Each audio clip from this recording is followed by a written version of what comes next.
Today's going to be completely all over the place, I can't lie. So I'm probably going to title this video Day in the Life of a Content Creating Graphic Designer or something like that. We've got the logo sorted now to the T, but we don't have the word mark completed. So I need to work on the word mark today.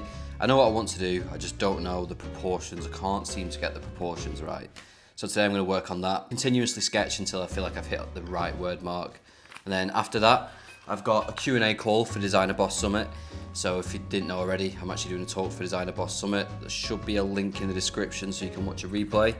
But after the talk's been done, I'm going to do a quick Q&A on my Instagram, I believe, for Designer Boss Summit, where I go live with them and answer any questions that people have got who have watched the live stream. And then if you watch yesterday's video, you'll know that we've actually become a public speaker for a Dubai workshop that's going to take place on Saturday. So I desperately need to prepare for that because we're 3 days away from that, really last minute. So yeah, that's going to be tough. Then I didn't mention this yesterday, but I actually got an inquiry through on my sign up form. However, it's not for an influencer, so I'm going to take the call anyway because the budget says 5k plus. But I'm basically going to understand the client's needs and see if we're a good fit. And then obviously if we are, the more the merrier. I'm happy to take on other projects as well. Now, because it's not an influencer project and it's actually for my other agency, I don't think I'm going to show you, well, I'm definitely not going to show you the client's face. I'm probably going to change the tone of the voice, but I will still show you how the call goes and how I perform on the call. And then to finish the day off, Shirley has kindly offered to take me around City Walk. So we'll be doing that at about 9 PM. So a really busy day. So it's going to be a day in the life. There's all sorts going on, from live calls to Q&As to designing a logo for a brand. So you're going to see the full package. Let me show you quickly what I'm working with. We're doing a golf logo, which we've actually refined this logo, but we need to do the word mark emblem as well. And now I'm happy with the word mark. I like the style of it. However, trying to get the proportions on Illustrator, I'm finding it really hard. So a way to overcome that usually is by having a really detailed sketch. So I need to get the rulers out and I need to keep sketching until I've got a mark that on paper looks perfect. And then we can refine it on Illustrator and it'll make the whole process a whole lot easier.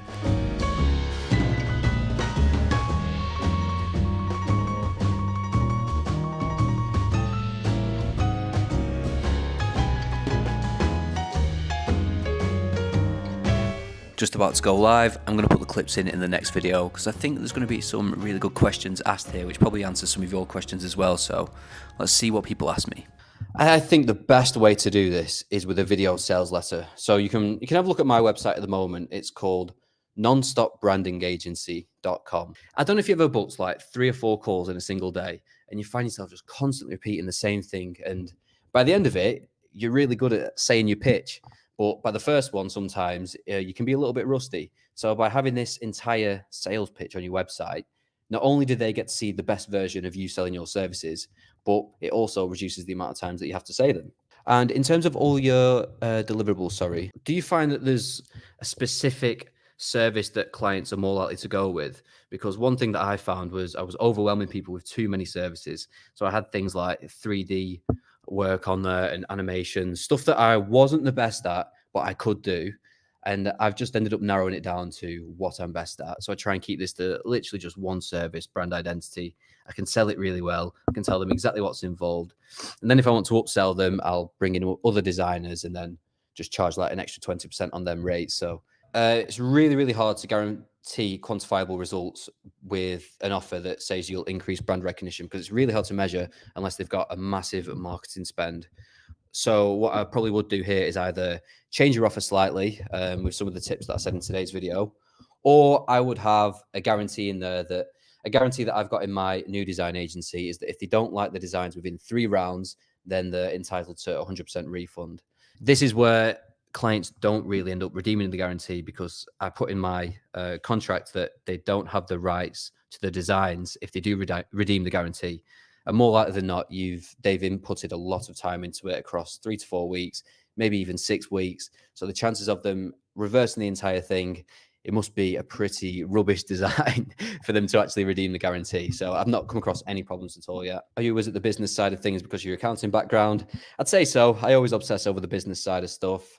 Yeah, so this is where, with the brand identity that I do for service-based businesses, I have for the guarantee, for them to actually be qualified for the guarantee in the first place, they need to be getting at least 1,000 visitors to the site per month and then I can guarantee that I will get them an increase in conversions, because I've got a pretty good template on Framer now that I've created that really does work for conversions. And it's very similar to my website at the moment at Nonstop Branding Agency, where you've got headline offer, risk reversal guarantee, then you've also got a video sales letter, which pretty much closes the client as if it's a sales call. Now, I found last year I had my prices on all year round, and this made the sales calls really, really easy. If sales calls panic you, because you can feel really anxious on sales calls when you're first having them, or even when you've had like 30, 40 sales calls, you can still feel butterflies every time.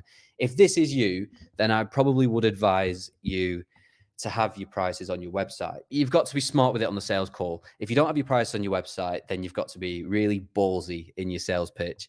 And by that, I mean, if you watch my day 3 of my YouTube series, you'll see how I did it. When I say the price, I go silent. I don't say a word after that. First person that says say something loses. And if you're running an agency where you are bringing in other designers, then your prices probably do vary on a project basis. However, if it's just you freelancing, then more likely than not, your prices are probably the same every time round. So like at the minute with my new agency, I've took the prices off the website because I plan on bringing in what I consider to be the best illustrators, the best logo designers, best people in each individual field. But when it was my Jack Watson Designs and it was completely me, then I was happy with a certain price. So I'd put that on my website. And then when I was taking the sales calls, which I was pretty nervous for, it would be a lot easier because the client knows exactly what the price is. And they're pretty much just jumping on the call to say hi. No, so always take the payment first. Yeah, because this otherwise is a huge risk for yourself. So by having the risk reversal, this just basically means putting the client's mind at rest. It doesn't mean that they don't have to pay up front. I mean, by all means, you could do that because that massively reduces the risk. However, you're really increasing the risk on your side. So what I would do is take 50% at first, and then obviously if you don't deliver, then you'll refund that 50%. We're back, baby.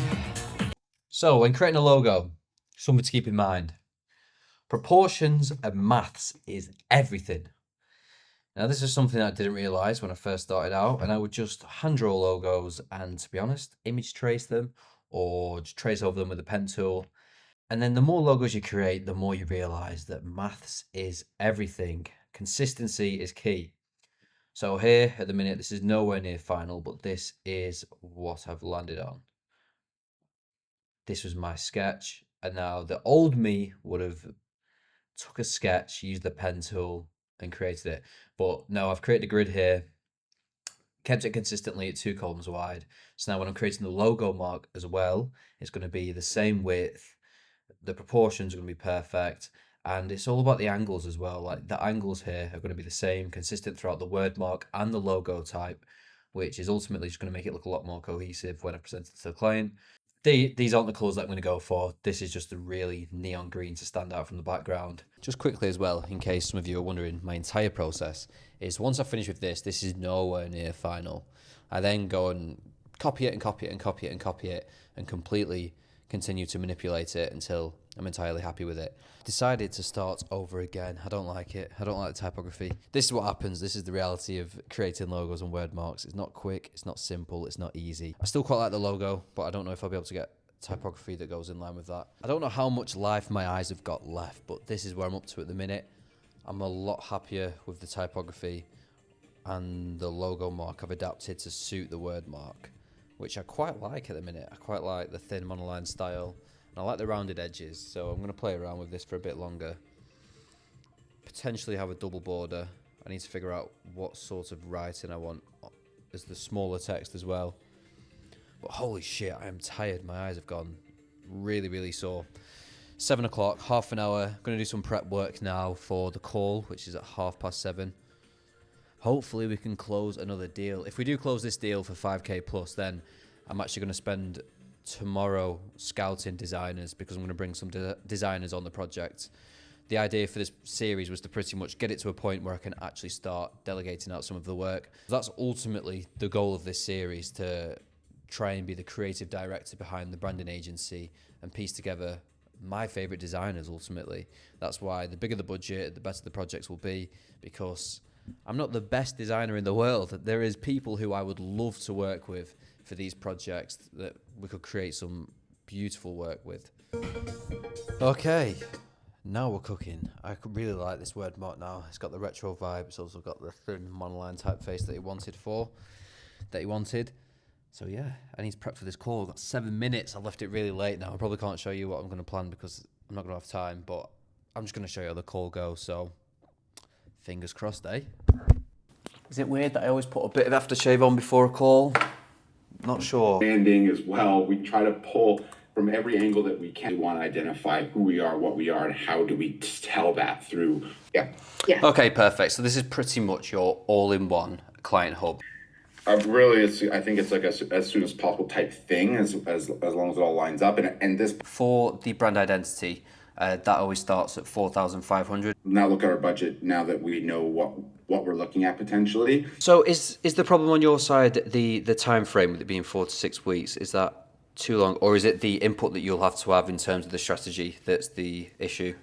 The branding and the logo stuff done in time, and we're going to miss that timeline for the fall. We're obviously and then budget, like, just to be honest, we're Canadian, so understanding that you're euros. If we get another call booked in then for, should we say tomorrow around the same time? Perfect. I'll send my calendar over anyway, and you can decide what time works best for yourselves. Yeah, man. No, everything looks good, so hopefully we can make something happen.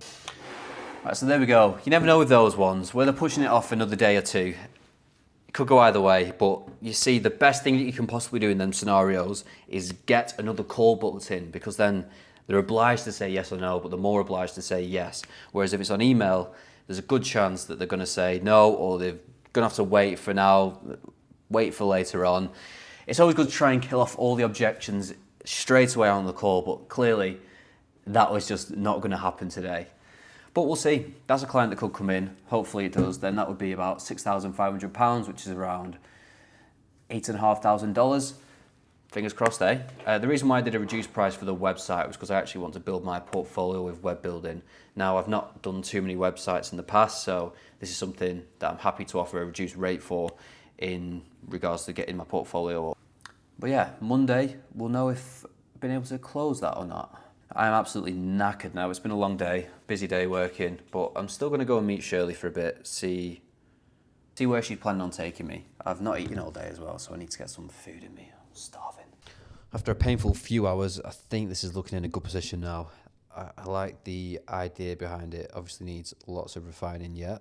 But in terms of the general idea, and I think we've nailed the retro vibe, but also the monoline vibe. We've picked out certain parts of the inspiration and used it nicely. I just need to get the scale right now, and also additional assets. I'd like to build quite a responsive suite like this where you can have different types, but no, I really like the type so far. I like the logo as well. I think the logo's looking good. It's simple yet effective, which is what Connor seemed to like when I was speaking to him. Like, if you could imagine this on a cap, I think it'd look pretty cool. But yeah, I think I'm going to leave the rest for tomorrow because I am super tired. The other typeface just didn't work out. The idea was there, boy, just couldn't execute it. I wanted it to look something like this, but then even that, I just wasn't feeling it. I think it just needs more of a classy vibe rather than this sharp typography that just doesn't suit the brand at all. Sometimes you just got to accept that your concept is shit and move on, and then you quickly brainstorm new ideas. I think this does scream golf. It does scream golf. There's a lot we can do with it as well. I think I'm going to create some cool illustrations, which I like doing. Similar to this, I think I took quite a lot of inspiration from this.